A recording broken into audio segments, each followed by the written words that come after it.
Hi, 5 minutes with doctor Sathya. இன்னைக்கு நல்ல போராட்டத்தை போராடுங்கள். போராட்டம் அப்படின்னு சொன்னாலே ஏதோ ஒரு காரியத்தை சாதிக்கும்படியாக கொஞ்சம் கஷ்டப்படுவது அப்படின்னு எடுத்துக்கொள்ளலாம். அது ஒரு ஃபைட். நல்ல போராட்டமும் இருக்குது, கெட்ட காரியங்களுக்காக போராடுவதும் இருக்குது. பைபிளில் 2 தீமோத்தேயு 4ஆம் அதிகாரம் 7வது வசனத்தில் தேவனுடைய ஊழியக்காரனாகிய பவுல் என்ன சொல்கிறாரு தெரியுமா?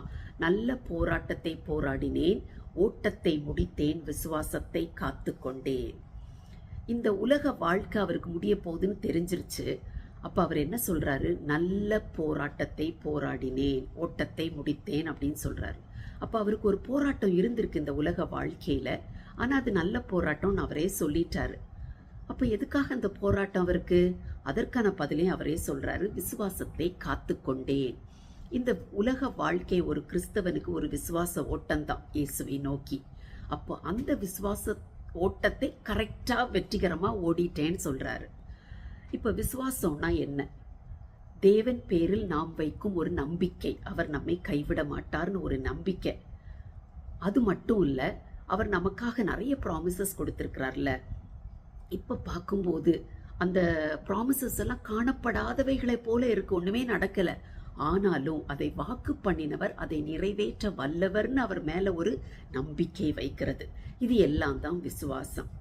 இப்போ இந்த விசுவாச ஓட்டம் இருக்குது பார்த்தீங்களா உங்களுக்கு? அதில் எல்லாம் ஸ்மூத்தாக இருக்கும்லாம் கிடையாது.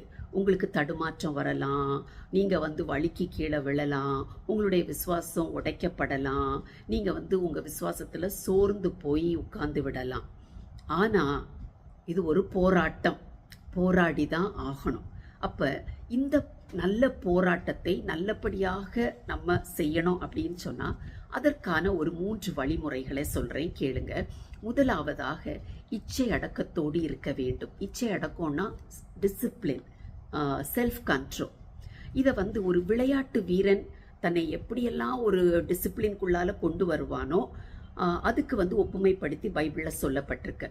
1 கொரிந்தியர் 9ஆம் அதிகாரம் 25வது வசனத்தில் பார்த்தீங்கன்னா, பந்தயத்துக்கு போராடுகிற யாவரும் எல்லாவற்றிலேயும் இச்சை அடக்கமாயிருப்பார்கள், அவர்கள் அழிவுள்ள கிரீடத்தை பெற்றுக்கொள்ளும்படியாக இப்படி செய்கிறார்கள், நாமோ அழிவில்லாத கிரீடத்தை பெற்றுக்கொள்ளும்படி அப்படி செய்கிறோம் அப்படின்னு சொல்லப்பட்டிருக்கு. ஒரு விளையாட்டு வீரனை பார்த்தீங்கன்னா தினமும் ரொம்ப அவங்க ஸ்ட்ரிக்டாக இருப்பாங்க. கரெக்டான டைமுக்கு எழும்புவாங்க, இத்தனை மணி நேரம் ப்ராக்டிஸ் பண்ணணும்னு அதெல்லாம் கரெக்டாக செஞ்சுருவாங்க. சரியான சாப்பாடு, ஹெல்த்தியானது சாப்பிடுவாங்க. இந்த ஜங்க் ஃபுட்டெல்லாம் சாப்பிட மாட்டாங்க, கெட்ட பழக்க வழக்கங்கள்லாம் ஈடுபட மாட்டாங்க.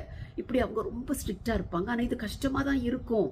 ஆனால் இந்த போராட்டம், இது ஒரு போராட்டம் தான், போராடி தான் ஆகணும். அப்படி போராடினாங்கன்னா தான் அவங்க அந்த விளையாட்டு போட்டியில் வெற்றி பெற முடியும். இந்த உலகம் அவர்களுக்கு கொடுக்கிற கிரீடத்தை, வெகுமதியை பெற்றுக்கொள்ள முடியும். ஆனால் நம்ம எதை பெற்றுக்கொள்ளும்படியாக இந்த விசுவாச ஓட்டத்தில் ஓடுறோம்? நித்தியமாக இயேசு கிறிஸ்துவோடு கூட வாழக்கூடிய ஒரு சிலாக்கியம்.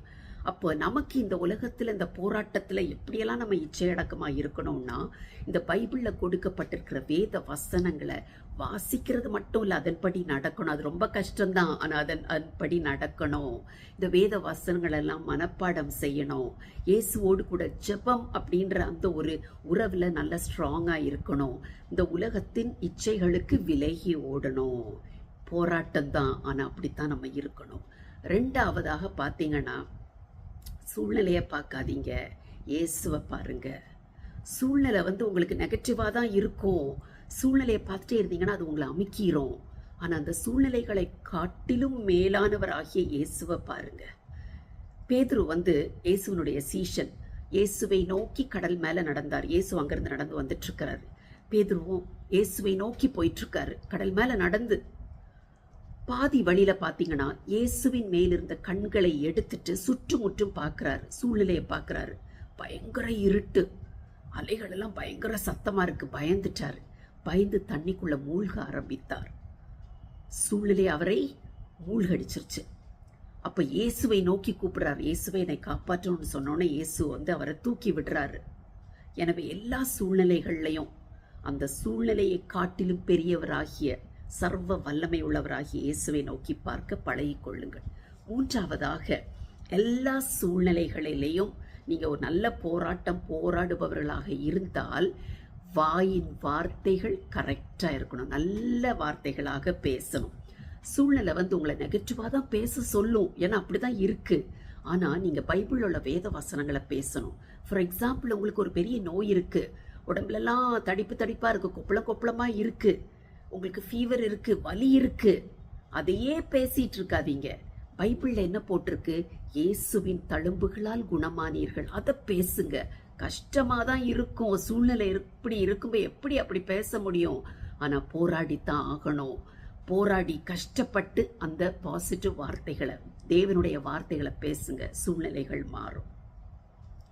இப்படி உங்களுடைய விசுவாச வாழ்க்கையில நல்ல போராட்டத்தை போராடி தான் பாருங்களேன், இயேசுவுக்கு பிரியமான பிள்ளைகளாகிடலாம், வெற்றியான ஒரு வாழ்க்கையும் வாழ முடியும். God bless you.